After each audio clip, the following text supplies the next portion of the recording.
Midwest talk. I know some of you were deeply concerned and were wondering if I was ever coming back from the crippling flu and everything else. But I'm not dead, and I'm here with my BFFs, Lynn and Dylan. So thanks for tuning in, and let's get this party started. Yeah, people thought something dramatic happened between the three of us that we exiled Jack out of the YouTube channel. No, my body rejected myself, is what happened. Oh my. Well, we're glad to have you back. I know you were sick last time. I think also being on the night shift does make it a little bit more difficult for you too, because if we want to do anything early, it's like way too early for you, even at 12 or 1 p.m. Yeah, but you're off this week, so it's okay. I'm off this week, so it's all good. And I have a voice, and I'm not having the other illness I had. Mm. Mm. Yeah, I'm leaving that part off YouTube. gotcha. The one that shall not be named. So, have you guys done anything since last week? Any offers? Am I the only one that broke my rules? You're the only one, Dylan. Okay. Well, I am like mid negotiation with a wholesaler to buy a property, basically at where they are at asking, but they don't want to accept my offer because I haven't been to the property yet. Now, my problem with that is I've seen enough of these to where I'm not really worried about like what will come up because I've already accounted for that in my underwriting. They haven't been able to sell the property because it is a hoarder property and the homeowners are still there. So the homeowners have to help you do the showing because he doesn't have an agent representing him. He's just a wholesaler coordinating it with the homeowners. But yeah, I just thought it was funny because he thought essentially that I'm trying to get it under contract and wholesale it to somebody else. Mhm. And I was like, no, I'm not doing that. I'm trying to buy it and renovate it and keep this house. But, I don't know. I find more often than not, they can be pretty annoying sometimes to deal with just because they're not like licensed or bonded by anything to like actually act ethically. So I was like getting in a full argument with the guy about like, dude, I don't need to see the property to put in an offer and get it accepted. I already told you I'm not asking for inspection items. In fact, now that I'm walking the property tomorrow, I'm not even having an inspection period at all. So, So is these this a single family, commercial? What's going on? it's just a single family house. It's listed at 100K. I think it needs like 30K worth of work, and it's in maybe 35 ish, but it's in an area where it should appraise for about 175, 180. The last one that sold in August for 185. So, just aiming a little bit lower. I think we should be able to full burr it. So, yeah, I mean, I look forward to seeing what happens there. We'll probably end up getting it because he's fallen out of contract a couple times already. Because what he was telling me is that he wants to sell it to an end buyer. I'm like, well, you've had it at this price point and you've had to keep dropping the price because the end buyers aren't interested. Then when you went under contract with one last week, last month, they dropped out just this past week because they didn't want to redo the subflooring. Somebody that's going to buy $100,000 house to live in can't afford to spend $30,000 in the house. It's just, I don't know. That's weird. I would think that they just want to get it under contract and you have them send the earnest money and whatever and then just close it quickly. Yeah, that's what I would think. I told them it was like, I said, I'll close on December 13th. I'll have a 7-day inspection period. And they're like, we don't want to have an inspection period. And I had put in a $1,000 EMD and they were like, we want you to do a $5,000 EMD. I'm like, who does a $5,000 EMD on a $100,000 house? Yeah. I don't know. But I mean, as long as I get under contract, he's not keeping the house because we have no issue closing. Like the only thing is just getting it through title. But I mean, I've used the same title company and that my partner uses, and we did like 6 or 7 with them last year, so they have all of our stuff and it's pretty quick. I think the only thing that comes to mind with that situation is that the sellers, like the people that own the home, They're not in good terms with the wholesaler. Yeah, yeah. He seemed pretty irritated when I was talking to him. He even apologized later because he thought I was a wholesaler. So he was just. I think they've been getting approached by a bunch of wholesalers that are trying to get it under contract for a low price.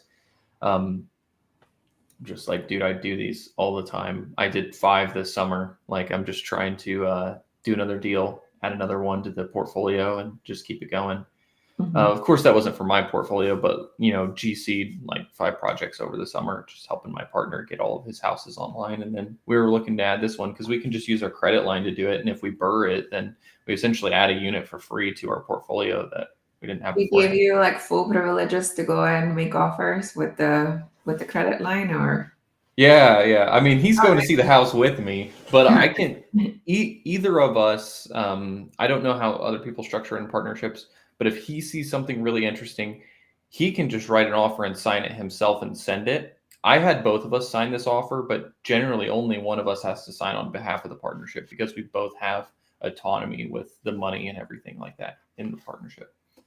You have to really, really trust somebody to do that kind of thing. yeah. Good morning, Flavio. I know you're double dipping over here, and Boston Mikey. Good morning. And Mark is here Well, too. good morning for me. Good afternoon for you guys. Yeah. Well, it's good morning for Mark. That's true. But yeah, so that's all I've been working on is trying to get this house under contract, and now I have to actually go see this house before I can take it under contract, which is kind of annoying. I don't know why. I'm guessing there's a lot of non-performance that happens on these contracts, but agents sometimes will say, we won't accept your offer until you see the property. Like, well, if I see the property, my offer is probably going to go down. That is true. Either you accept the money here and I'm not going to change this, or I go there and it's going to come down. It is what it is. I mean, an offer in writing is a binding document, so I don't know why Yeah. the problem is. Yeah, I don't know. I think they're just done and want this one sold.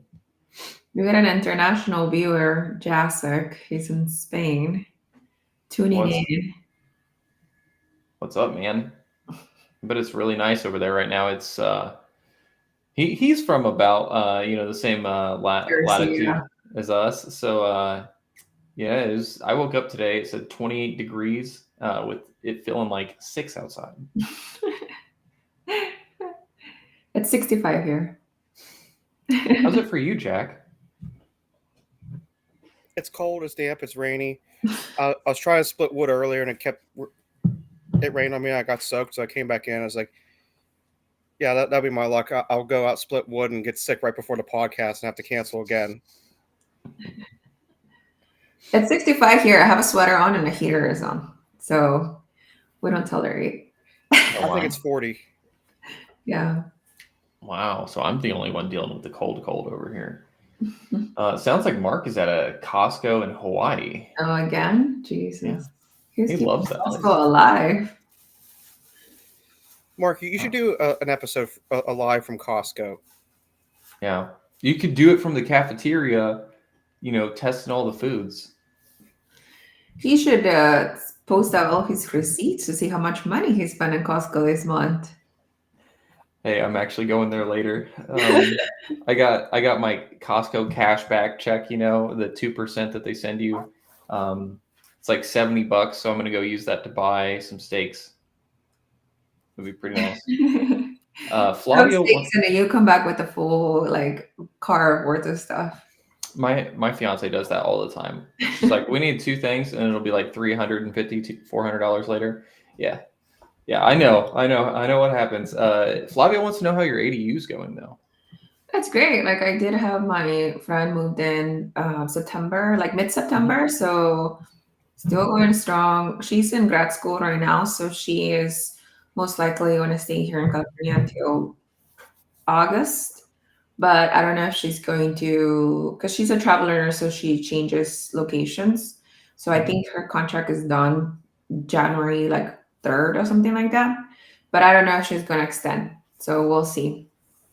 then. But so far, so good. No problems with her. I mean, I lived with her before, so I knew she was gonna be no problems. She works all the time. Mhm. She's right there. So far. Uh, I just got my occupancy finally. So final inspection have passed, but my certificate of occupancy just got here in the mail like 2 months after final inspection was done. So I can finally register as an address, basically. Nice. So she just sent in mail to your house beforehand? Yeah. Oh, Yeah. nice. Basically, yeah. Well, technically she's gotten mail there, so I don't know, Mhm. like people are just mailing everything, just like junk mail, obviously, but Mm-hmm. That was awesome. I've been looking at that process because one of the next things I get, not counting this house, is I've been looking at building like a new build duplex, just Mhm. as just the next house hack for me, but like getting a brand new house at the same time. Um, so I'm gonna have to learn more about that process because I think it's coming up soon, and I do see some infill lots that look interesting around my town. Mhm. Yeah. Jack, how are you doing? Good. Just working on different projects, moving things down the or down along the line, making a lot of progress. Um, yeah, there's something else in the works, but it's I don't really want to talk about just yet. There's too many things in motion. You always have things in motion. It's like a locomotive. You can't stop it.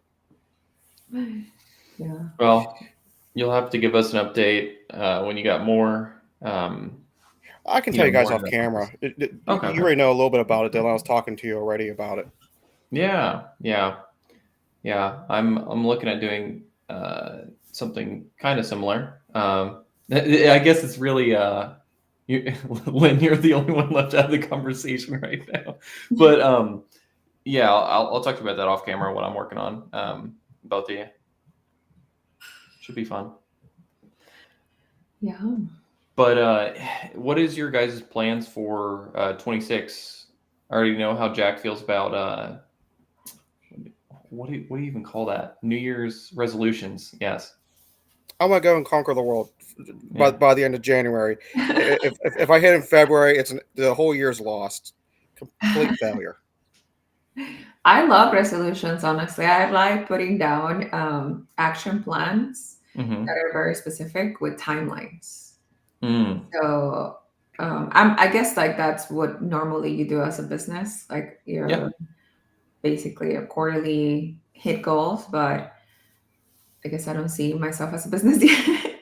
But resolutions I always done and always come up kind of complete it basically. So thinking Well, about the future. I think that's the problem generally with resolutions in general. Mhm. Yeah, as Yasik said, January 1st is too late to start. People will they'll write things down that they want, but there's no steps to get to that thing that they want. It's kind of like I skip the gym for the first 2 months of the year because that's the worst time to go to the gym. I can just Yeah. work out at home in my living room where I have my own weight set because it's so ridiculously busy. You just have to wait for everybody to like, okay, yeah, you know what? I'll do that next year. Yeah. No, I post things everywhere. So it's like my office is like things of like with actual plans, things written Mhm. down. And I also have a dry erase board that I update like every other Mhm. day. So I have like constant reminders that I have to like do things by a certain date. Yeah, that makes sense. That makes sense.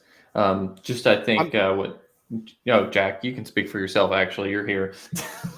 but I'm kind of the opposite. I'm more in line with Jacek on this, where it's like, why start January 1st when you could start, you know, November 30th, and I'm this working is. on last year's resolutions currently.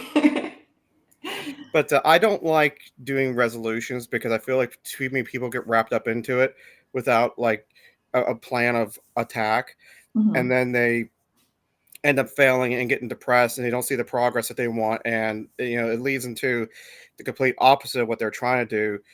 And I really liked what someone said in the comment of the school community when I made that post, is that they'll do like something like they use education as an example. And so I'm going to use education because I really like what they said. So they said, if I'm going to focus on education, I take every opportunity that's presented to me to learn something that sounds interesting, or watching a documentary that I thought sounds interesting, to, just keep learning and stuff. Or, if it's health, trying to, or trying to meet up with a group of hikers, for example, because he liked hiking. That was a second example. And just anytime that they invite him, as long as he's not at work, just go. Hmm. I don't know. I have somebody that keeps a budget too. So like I'm only allowed to do so many things during the month. So if I'm planning for like a trip that's gonna cost money, like it has to be planned out. Like the amount of money that needs to be saved or Mm. spent, it needs to be accumulated and fill the bucket and then executed, I guess. So I can just like take off and do things if I have like a structure already. Yeah, that makes sense.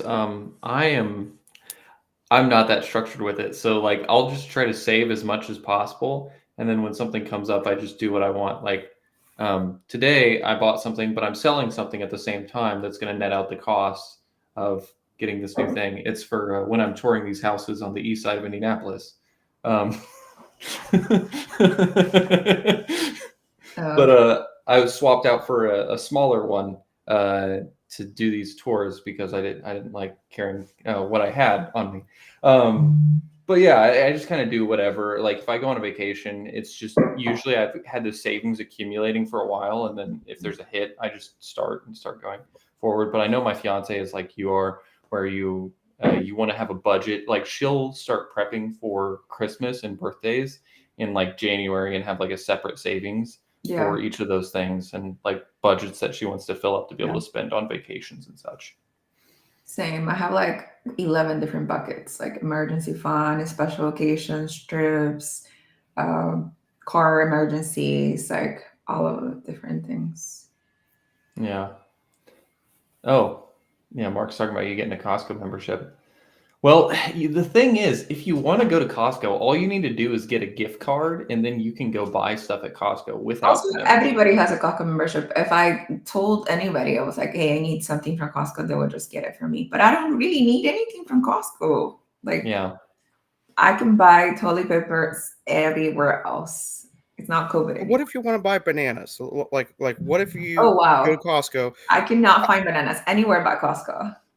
Yeah, and you can't buy them by the ton anywhere else except How for many Costco. bananas do I need? Like, I'm a one person. Five Yeah. bananas, maybe. At least a whole truckload. That way you can make banana bread for the whole year in one hit. Yeah. Yeah. Or like, where else are you going to buy alcohol by the 1.5 liter? Yeah. Like, We actually buy that for like using for like cooking and stuff like that too. Like we'll buy the alcohol? yeah for like pastas and stuff. Oh, Um, okay. The it's all one. cooked off. Yeah, you're not Okay. like just drinking it, but yeah, I mean, there's a lot of other crazy stuff that we like to get there too, like the laundry pods and everything like that. You can get like a pack of like 300. I was saying they had a live, and I was saying, can somebody tell my boyfriend that he doesn't need a new TV? Like, we have one and it works. So, really, why should we get another one? So, he's talking about that. What size does he want to get? 65-inch. Oh, okay. We You have can a get 50-inch, which works fine. you can get those at Costco. Like you could just have one of your friends get it at Costco. It's like $500. I don't know. 500 bucks that you could spend somewhere else. Just tell them to work a few extra hours and you can get it. His salary, he can work Oh, okay. He can still Dang. work extra hours. It's just not paid for. Right. Yeah, of course. Yeah. So that's something that I found really interesting about the concept of quiet quitting, because whenever I heard somebody explain quiet quitting to me, they were like, so like you do your job, but you don't do anything extra. It's like, so you mean that I only do what you pay me to do, and that's called quitting? I don't know. I thought it was really funny because I'm like, that's just doing what you're paid to do and nothing more. Like I don't know. I thought the expectation, like from that I was hearing from some of these other people, like, well, sometimes you need to put in 60 hours. Well, if I'm getting paid for 40, I shouldn't be putting in 60 hours. That's ridiculous. I agree. I mean, I'm salaried too, but I'm like, I'm not taking calls after 5 p.m. Like, Yeah, exactly.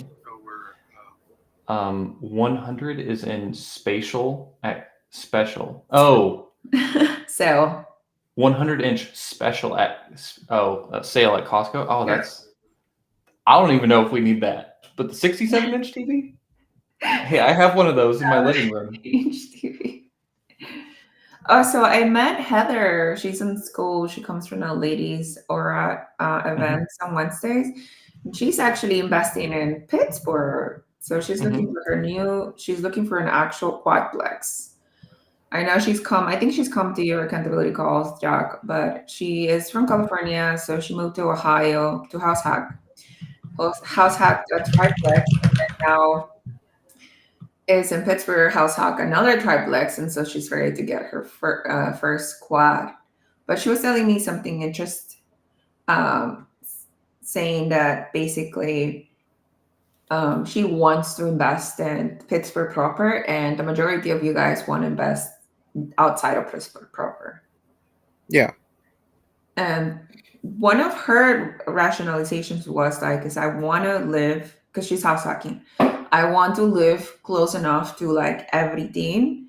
So it is easier for me to like get around the city, be involved in Pittsburgh culture. And also she says she feels like she has a less hard time getting quality tenants if she's living downtown where like all the businesses are, and then so people don't have to commute to their jobs.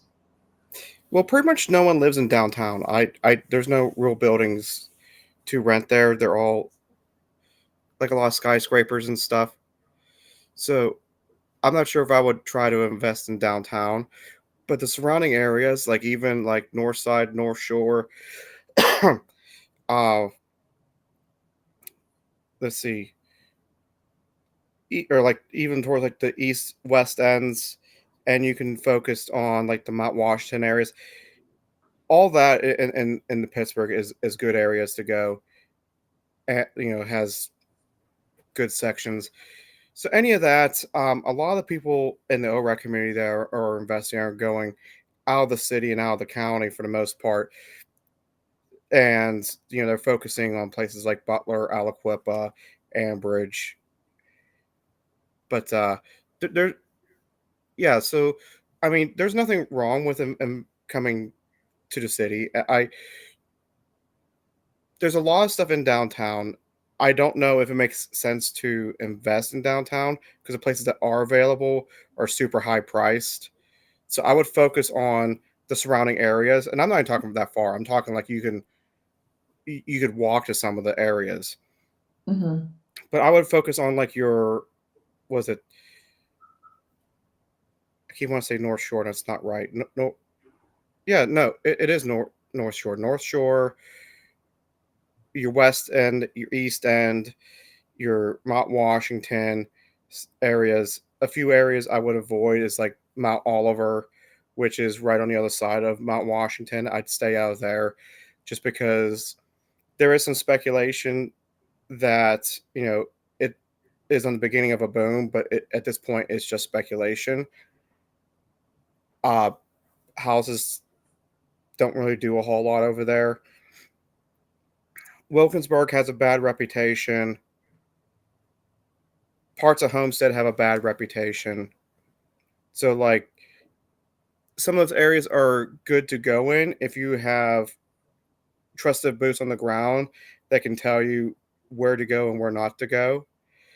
But even like some of those areas, I just don't go there because there's a lot less stressful areas to invest that you have to worry about. Yeah, it was interesting talking to her, but she's trying to do the house hacking thing, so she's doing it so far. Cool. Yeah. Just keep having her come in with us on the Thursday nights or Thursday, and we'll talk areas, keep talking areas and everything else, and we'll try to keep her from getting steered in the wrong direction. Okay. I think Dylan had to jump off for a minute. Yeah.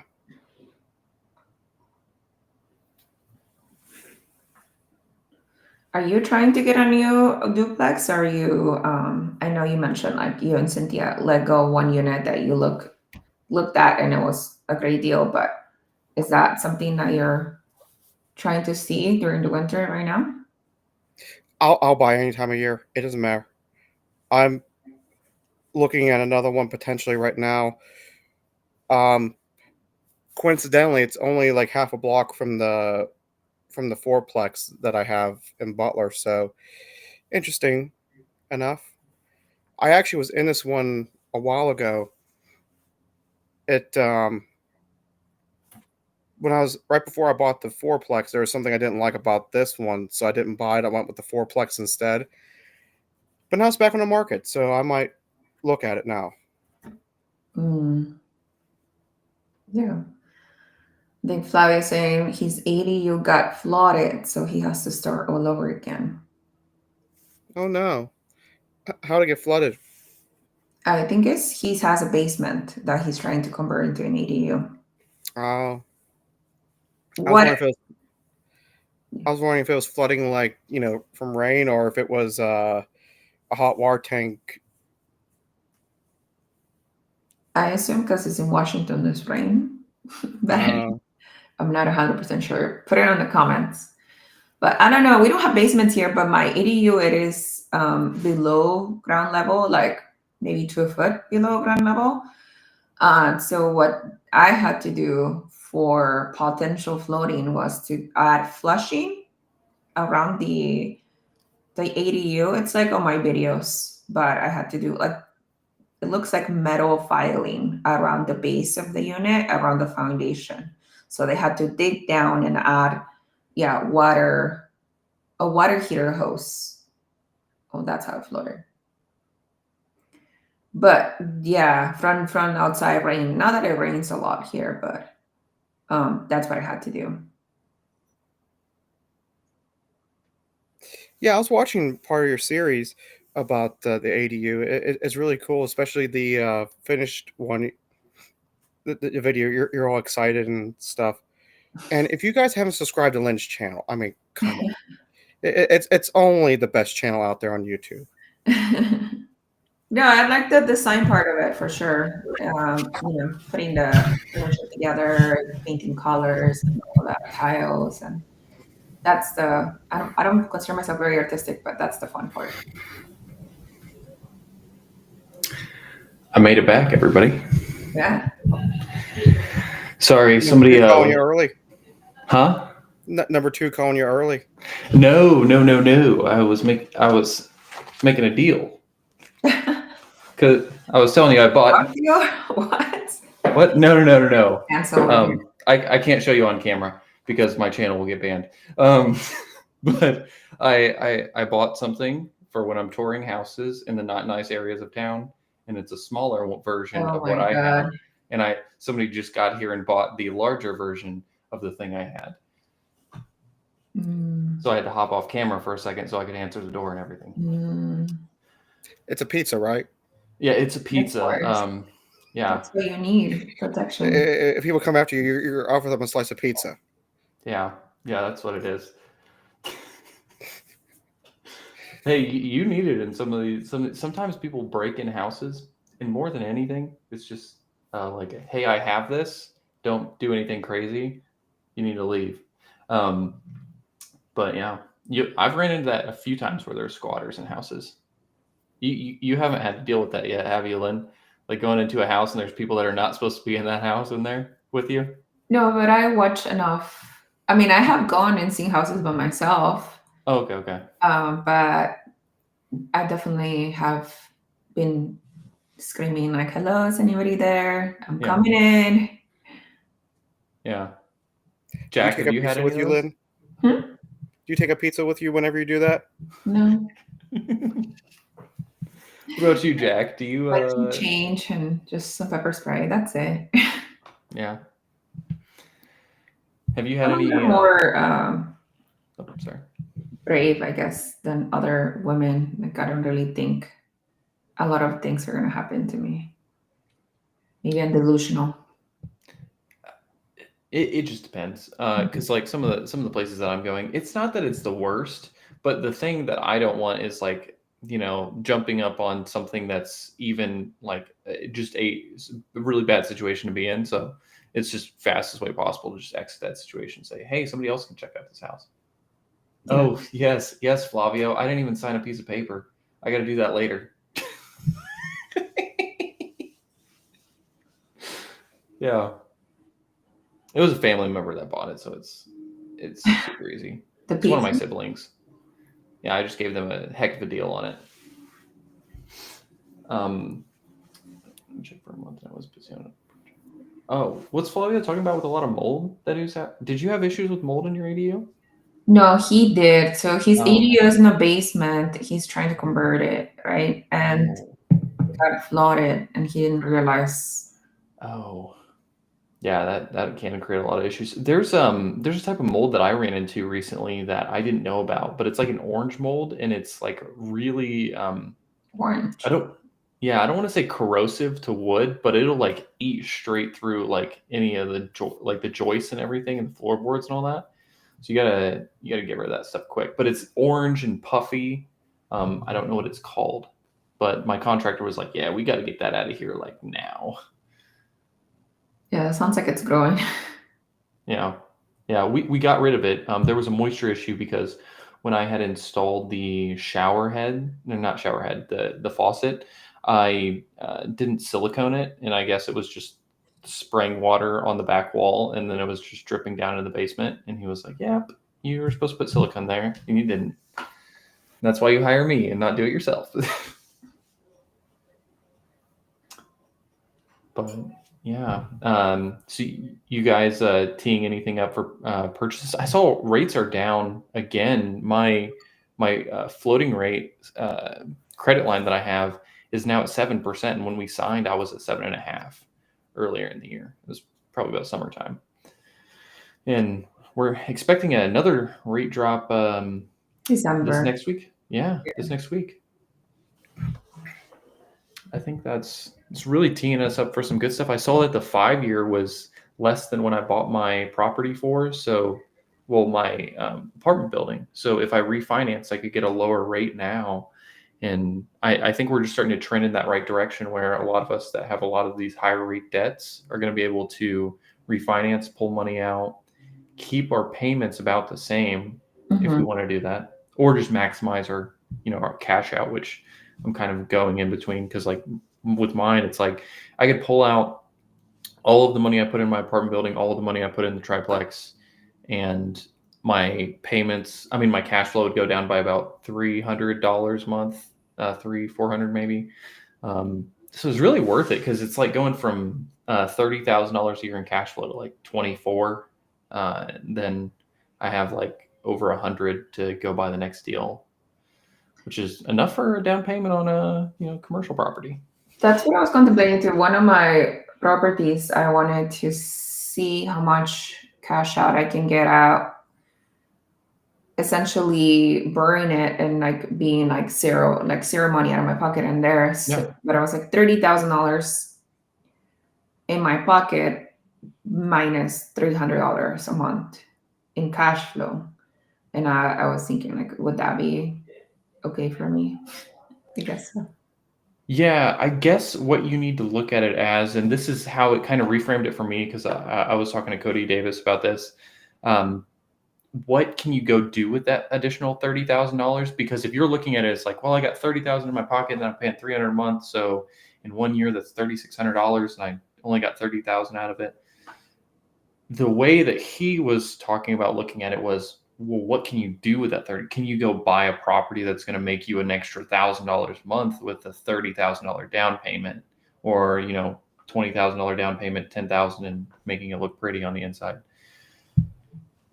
I don't know. It made a lot more sense to me that way, because he was like, you should definitely be pulling out all the money that you have in these deals because you can just go buy more properties, and if your payments go up $400 a month, you're probably going to add, $1,500 a month in cash flow based on all the money that you would have to go buy these other deals that we see on the market right now. Mhm. And, I'm just sitting at my 50% loan to value right now, just chilling. Yeah, I don't know, because I would use it to pay off debt. So Yeah. that would be my Mm. that I'm doing. So I was like, is that the smart thing to do? I'm not 100% sure. Yeah. Or could you use the 30,000 to pay the debt? Well, that's what she's saying. Yeah. Yeah. No. Oh, I should. That's not really what I meant. Use the 30,000 to buy an investment that then pays the debt. Yeah, could possibly do. But remember, I was like, I'm not going to buy Mhm. anymore until I stabilize my properties. Yeah. Currently, 10 out of 13 Mhm. are occupied. So I want the 13, at least 12 to be occupied out of the 13. Oh man, so you're missing out on what is that, like 3,600 a month in Yeah. top line revenue. Right. So it's currently the portfolio sustain itself, but I'm like not really making that much Mhm. money monthly. So Well, yeah, when you I mean the top line, just since the bottom line is such a smaller fraction of that, like if you're missing any top line revenue, it's a massive impact to your bottom line. so I also want it for like 2026 to be like build reserves as well. Yeah. Yeah, I should start doing that.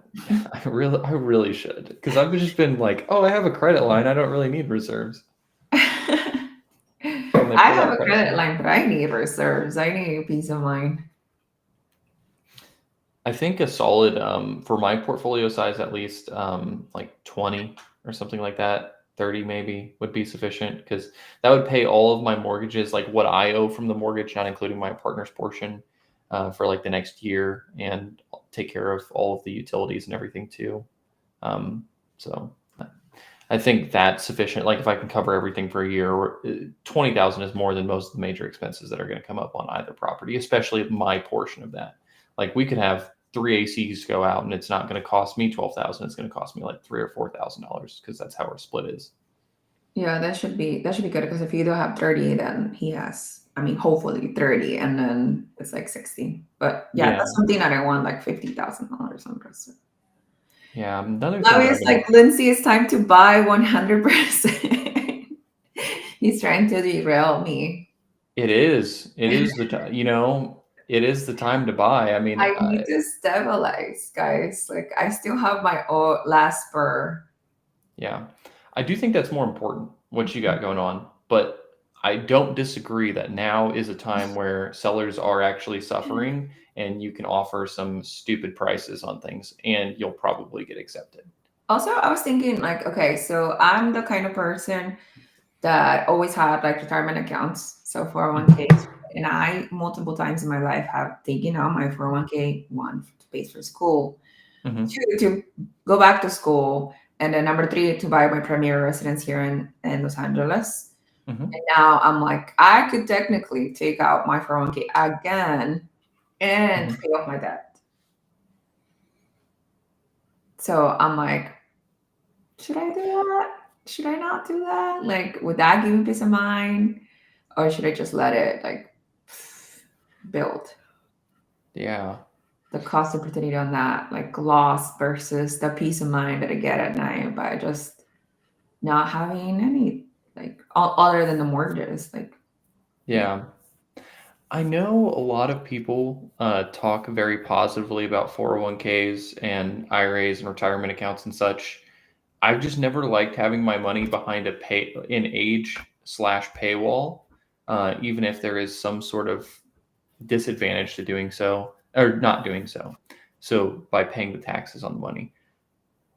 When we invest our money in real estate, a lot of the time we do get to grow it tax free anyways.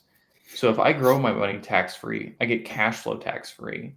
I don't see why I need to lock my money behind a 65 plus paywall, or well, 65 plus, then you can take it out without penalties. But before that, there's penalties that are imposed on you. You do pay the taxes on it, unless it's a Roth. If it is a Roth, you just have the penalties and pay taxes.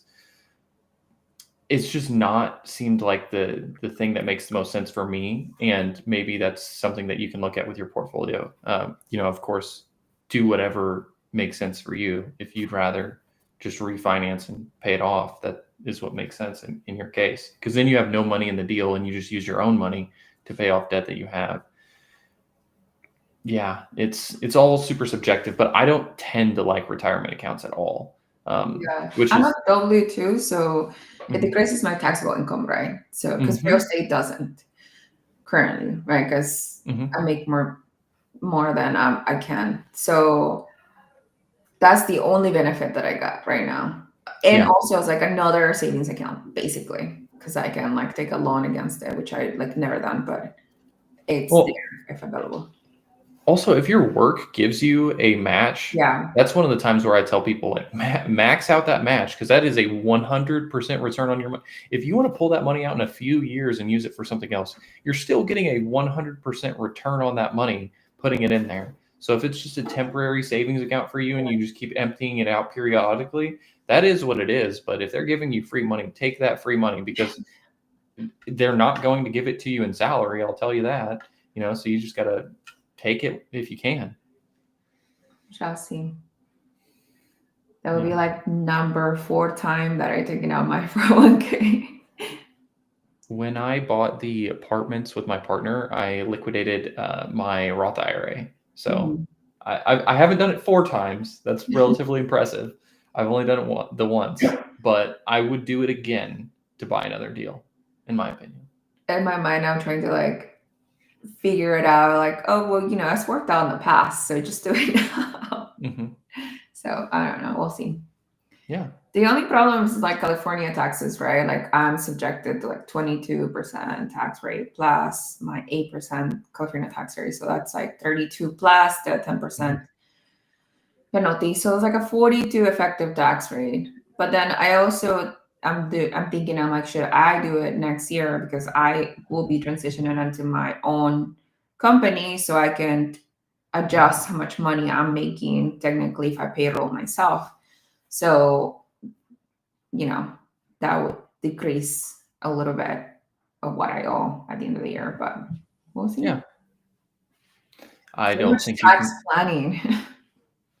I don't think you can really go wrong in the situation you're in because you have the money in the retirement accounts and you have the portfolio. A lot of people don't have either one of those things. So the question is like, what's the most optimal thing to do for you? What gives you the most peace of mind? I guess you can math it out if you wanted to math the portfolio, but I don't think you're going to be working until you're 65 anyways. So if you're going to be retired before then, you're going to have other things set up than just a retirement account.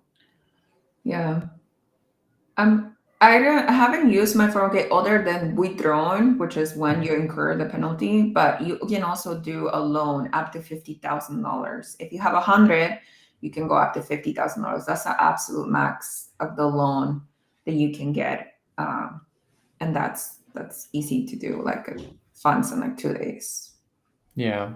I think there's also I've heard people talk about this with the self-directed IRAs where they will actually give loans to each other for deals. Yeah. So like me and you might have $100,000 in each IRA and we just give each other a loan for $100,000 and then we get to use the money to build our own portfolios and then we just slowly pay it back over time.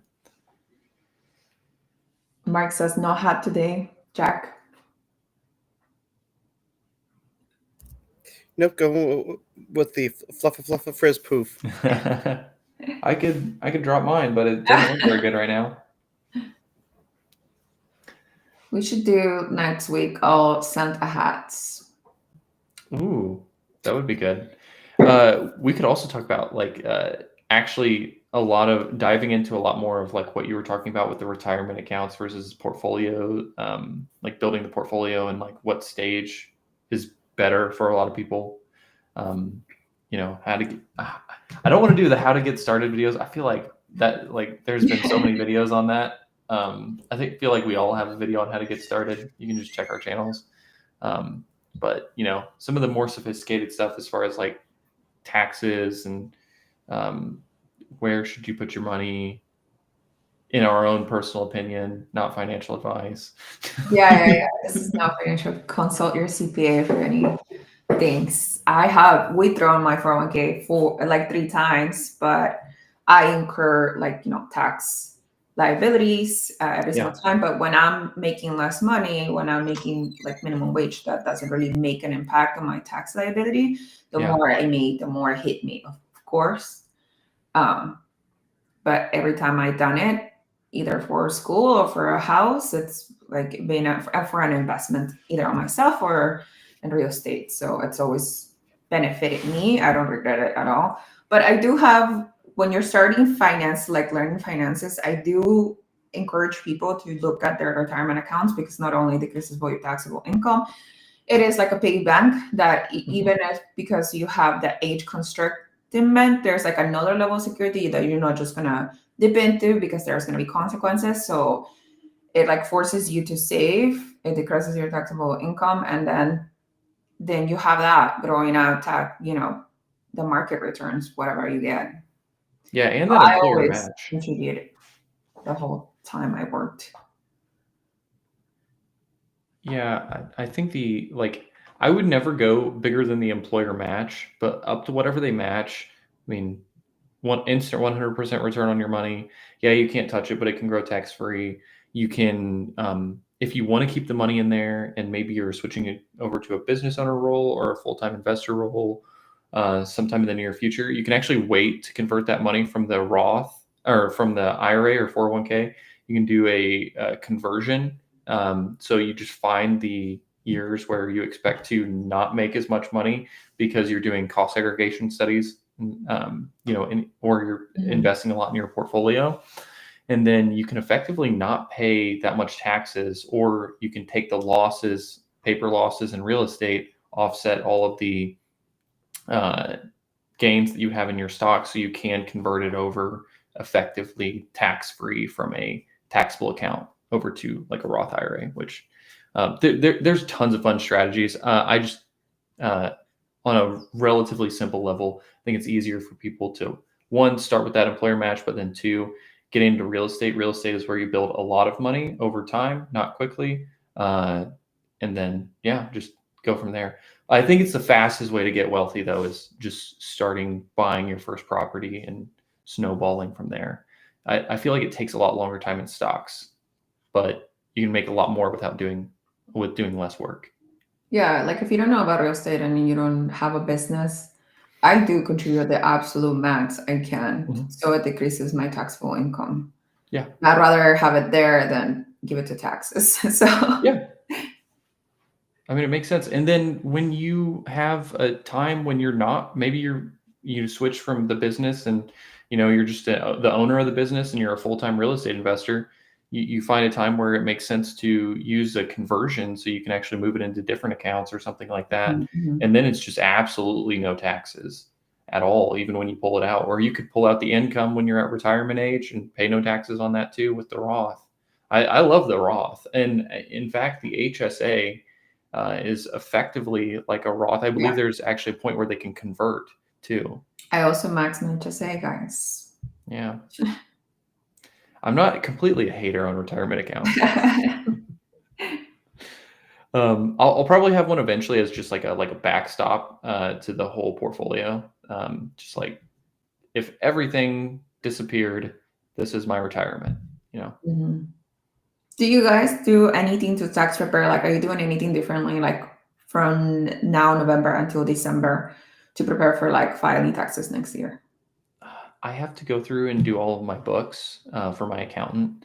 But yeah, I give her all of the, just every single transaction, fill in all the transactions, make sure you're tracking your miles if you're a business owner, because that's a nice deduction that you can get, especially for people like me or Jack as real estate agents. You actually drive a lot too. So if are you tracking your miles for your business, Lynn? No, so I'm a W-2. I'm not allowed to track my miles. No, but I mean, you also do that same job, right, as a contractor of sorts. So, or yeah, but in a from business. home, I don't drive. It's online. Yeah.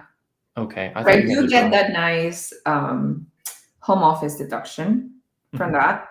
So that is good because it's like 30% of your house that you're able to write off.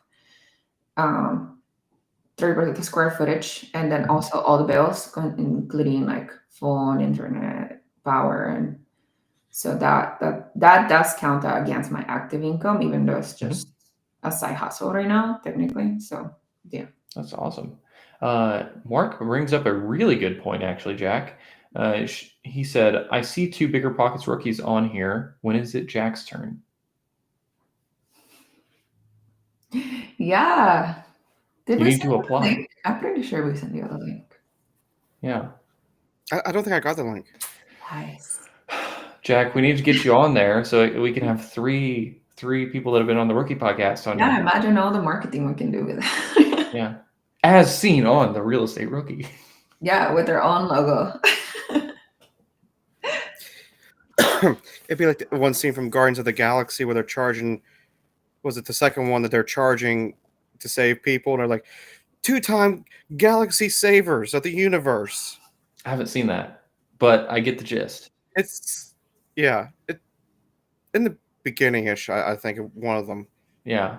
No. I don't know. When it comes to Marvel stuff, I watched the movie one time and then that's it. I usually don't go back.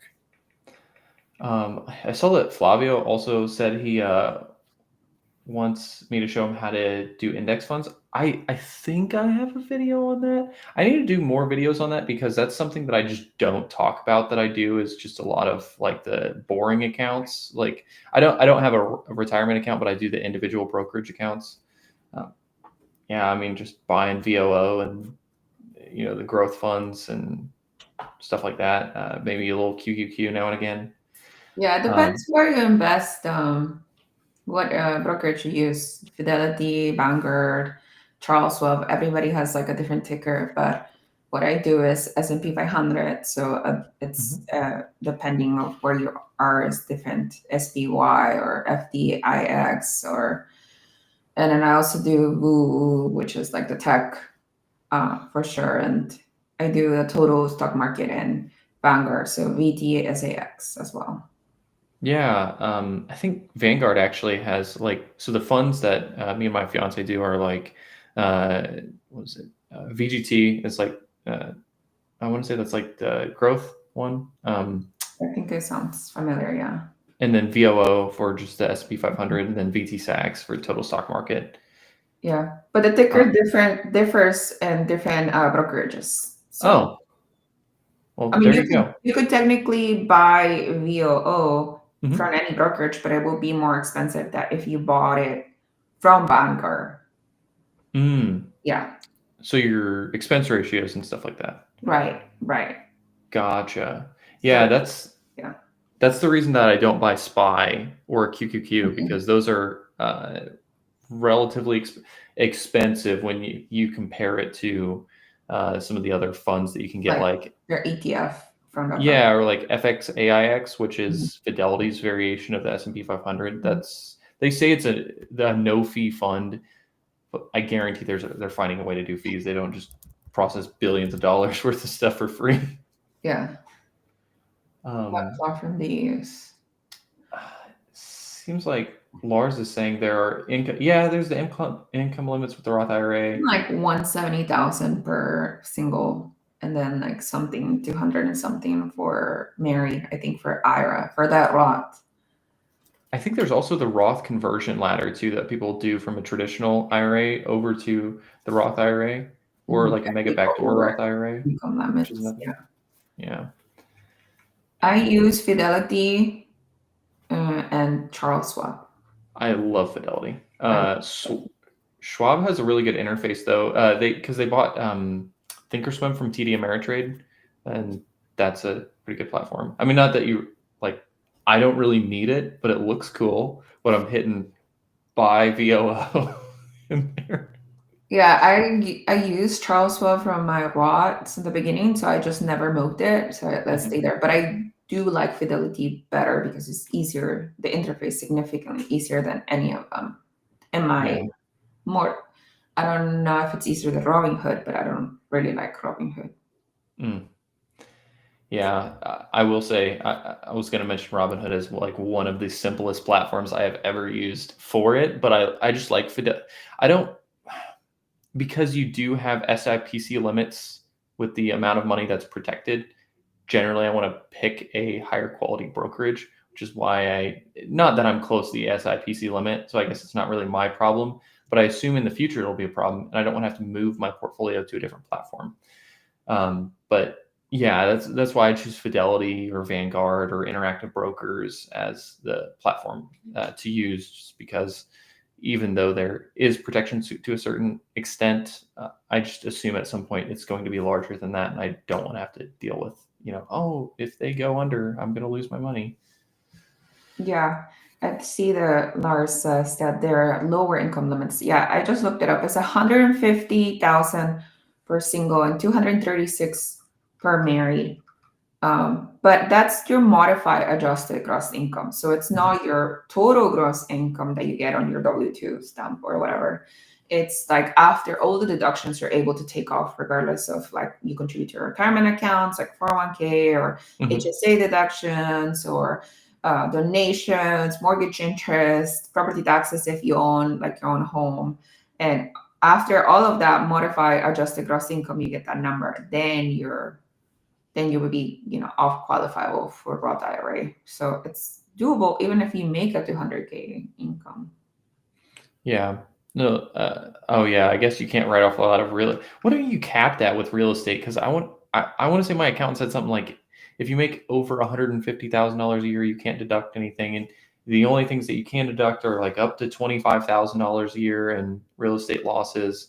If you make less than that, is that the gist that you got from talking to CPA? Yeah. So you have to make 100K really to deduct to, like, your adjusted gross income had to be 100K in order for you to actually be able to deduct your 25K, like the most.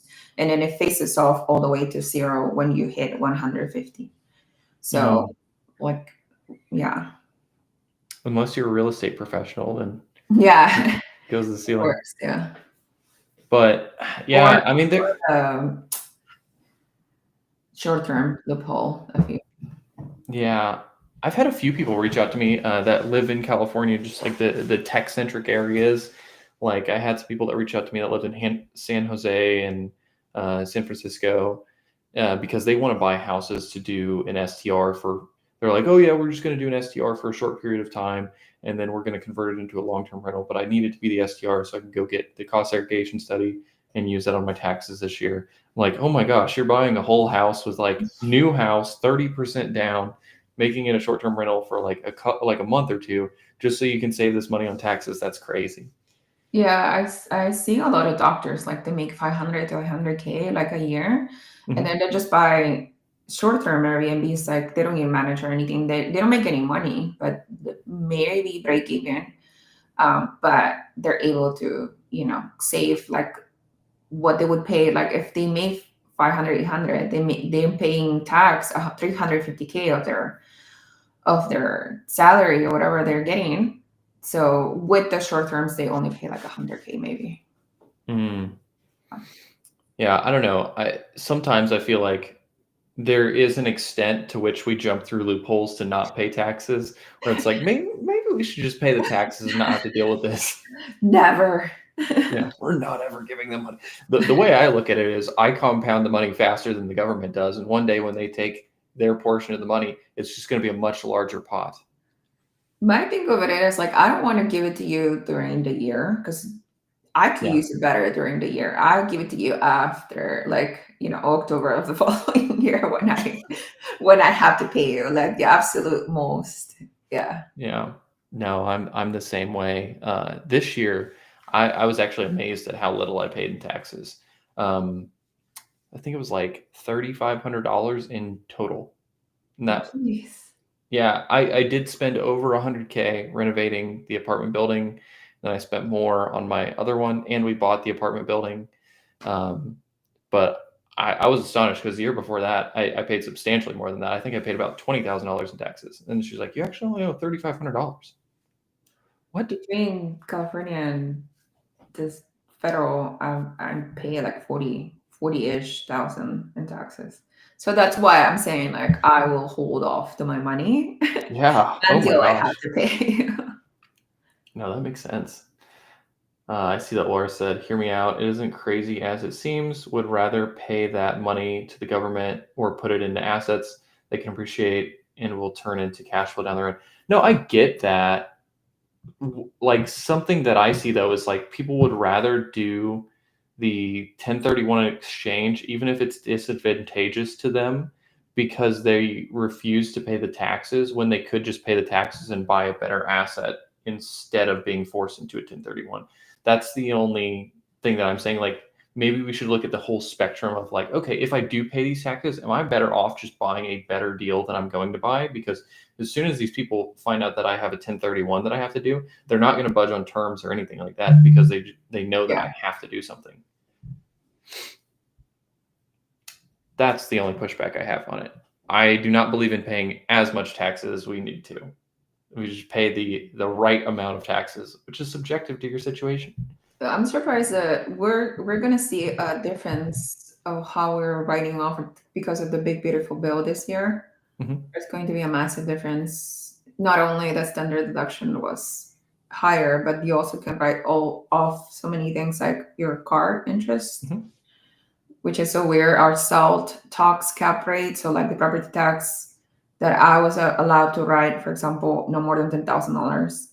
Mhm. That's raised, so it should be like a less tax heavy year, including I'm sure the real estate, like 100% burns appreciation is back, right? So a lot of people are about trying to buy something before the year ends. So we shall see how that affects everybody. Yeah. The No, tip, like no taxes on tip things also. well, I just changed my agent commissions to tips. So No way. no, I don't think you can do that.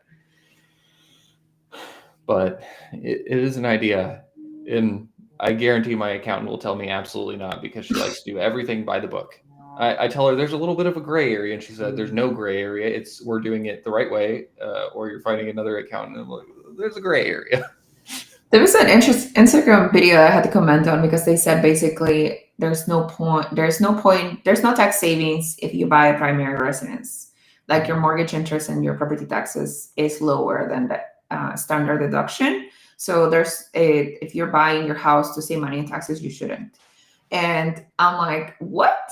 What are you talking about? Like what is the average house price? 400K, right? Like, but let's say you do get a house that's 300K, your mortgage is around $2,000.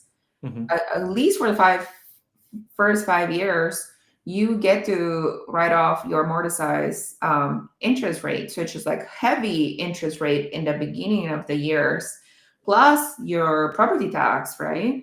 That is, even if your mortgage is $2,000, that is significantly more than $50,000, which is the standard deduction. So I'm like, you're not even doing that right. Yeah, I'm trying to math it out for you really quick because I'm pretty sure that your interest on a $300,000 purchase, even if you put 20% down, is still like $1,600 a month. Yeah. Let's just say 6.5%. Yeah. I was So like, just doing quick math. I'm like, even if it's just $2,000, your mortgage payment, I am 100% sure that your write-off would be more than $15,000, which is the standard deduction right now. oh yeah, here you go. 15,521 in your first year. That's if you have a $240,000 loan amount. Yeah. So really, I guess the delineation is if you're buying a house that's like around the average price, say $300,000 or $400,000, like 300. If you have a $300,000 loan amount, so $360,000 house, you got $19,400 in your first year. That's already greater than That's standard deduction. interest. That's not even property tax or Yeah. any other things. That's just the interest. So you're probably at like nearly, well, at least where I live, add another $3,000 on top of that, so $22,000. Yeah. So Yeah, I'm responding to those Instagram videos being quick math. obnoxious. Do your math. Honestly, sometimes Yeah, I see a lot of stuff posted where I'm like, you could just go into a calculator and figure out this is wrong. I'm like, prove me wrong. You know. Ask ChatGPT. But yeah, we'll see if I go under contract with this house. But this wholesaler's annoying me. I will tell you a lot though. I tend not to like working with wholesalers in general, just because they're not licensed or anything. Which, you know, as an agent, I feel like it's really easy to say I don't like working with unlicensed people, but I don't like the fact that they don't have like a rule of ethics, which I know there's agents that act unethical too. So that's not it, but like there's nothing to hold them responsible that removes their license if they do the wrong thing consistently.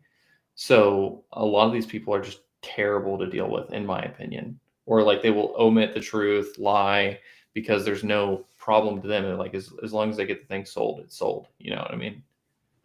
Mm-hmm. Just my opinion. There's a lot of wholesalers I like too, but I don't like a lot of them. Yeah, 95% of them I don't like. So Or their ARVs, their renovation costs are totally out of whack, and they're like, "Well, it's not our responsibility." I'm like, actually, it is entirely your responsibility Yeah. to figure out what the renovation cost should be, because you need to know what you need to get under contract for, so you can sell it to somebody else so they make money. Mhm. All right, whatever.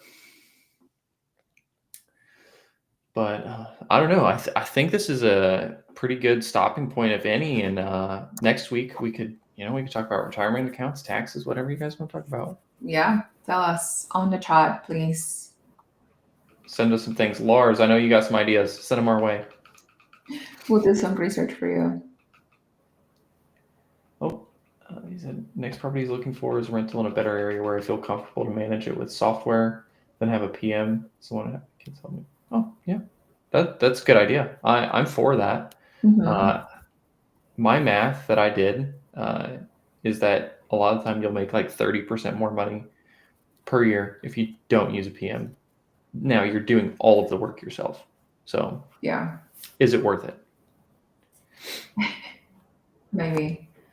I Maybe do it is. calculate sometimes like what I would do without the PM, and I'm like, oh, I could retire faster. Yeah. I know some people that manage out of state, no PM. They just have boots on the ground as far as realtors, cleaners, contractors, people that can show the property for tenants. Yeah, I'm not ruling it out completely, but my current schedule will not let me even answer phone calls during the week. Mm-hmm. That's fair. So you need a PM right now. Yeah. But eventually you might not. But you might decide, I'm already retired. I'm not going to do more work now.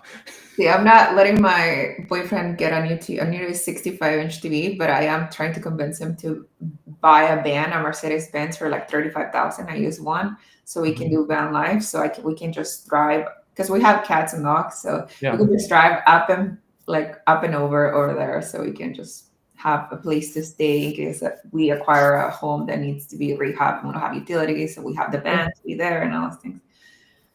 So no $500 TV, but $35,000 on a new bed, that's totally fine.